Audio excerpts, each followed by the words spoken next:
Ganun karawin na, ano? Tawid ng tulay. Yan, marami ng karawin ng ano, apula. Teka niya naman eh, hindi naman atin. Oy, dahan-dahan, B.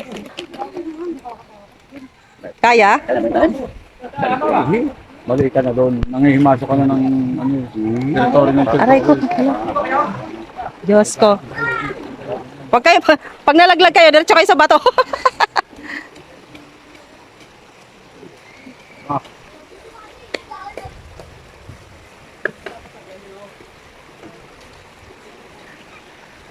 Tawid-tawid. Pero nakakatakot yung daan. Nakakatakot yung daan. Ay, Diyos ko. Ito yung napapala ng mga naghaharap ng swimming. Swimming daw kami. Tumawid ng sapa, yun oh. Tumawid ng sapa. Diretso sa gubat. Diretso sa bundok. Hindi, okay lang ako. Kaya na yan. Alam mo talaga, ay mukha magpakan mo. Lo? Kaya na yan, B. Grabe ang daanan namin, ha? Ay. Oh, palayan na. Lawak ng palayan dito pala, eh. Yan, te. Ang laki ng asyenda natin, te, oh.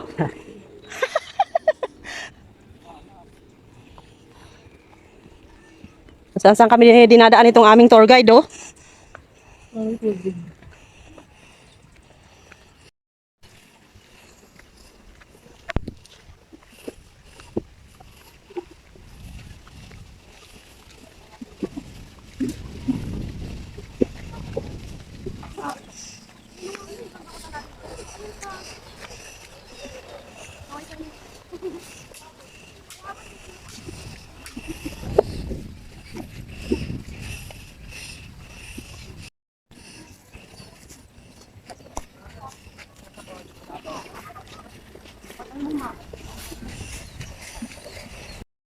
Ito na, nandito na kami sa gubat.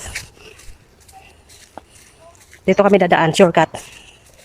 Papunta dun sa aming pagsiswimmingan.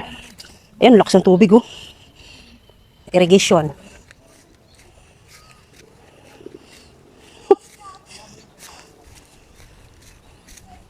Grabe yung daanan namin, ha. Wala pa po nga yung mga bayabas dyan.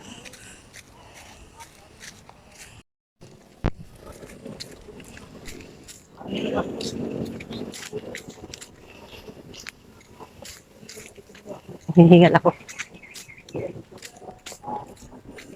Nasa gubat ang person.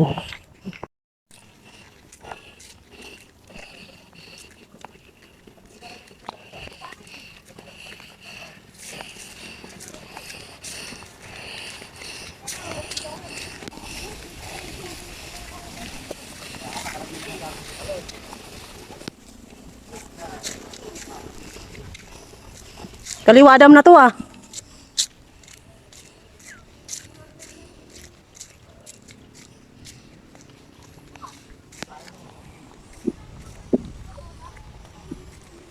Ayan, lusot na kami sa kalsada.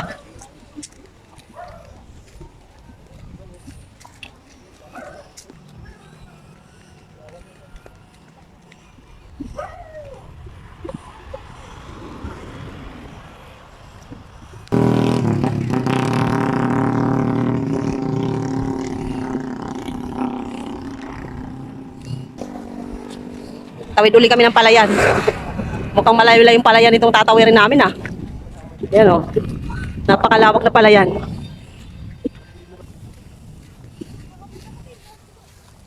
May baka. O, kita mo ang layo nga nung tatawirin namin. Hanggang dun. Ate, yung baka nakapula ka pa man din. Habulin ka niyan.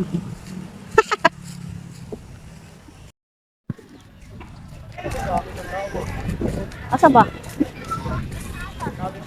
Yan na.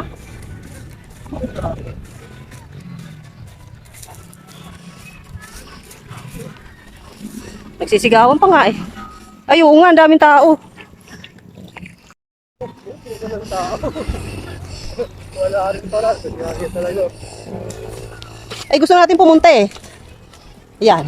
Dapat tinagaan, tapos pag dumami ng tao, tapos uwi na. No? Taba ng mga palay dito. Mga tao. Kaya siya nagsasampa. Mas maganda daw dito kasi. Ito, na sinasabi ng paliguan, no? Dami nang tao. Doon kanina sa may tulay, marami din tao. May mga kaldero pa dito, oh. Mga baon siguro nila yan. Yan, daming tao. Wala ka rin pala eh. Yan lang yan. Maagos naman yan eh. Puno na. May mga tent na dun. Dito kami. Sa bandang dulo. Lulusong kami sa ilog.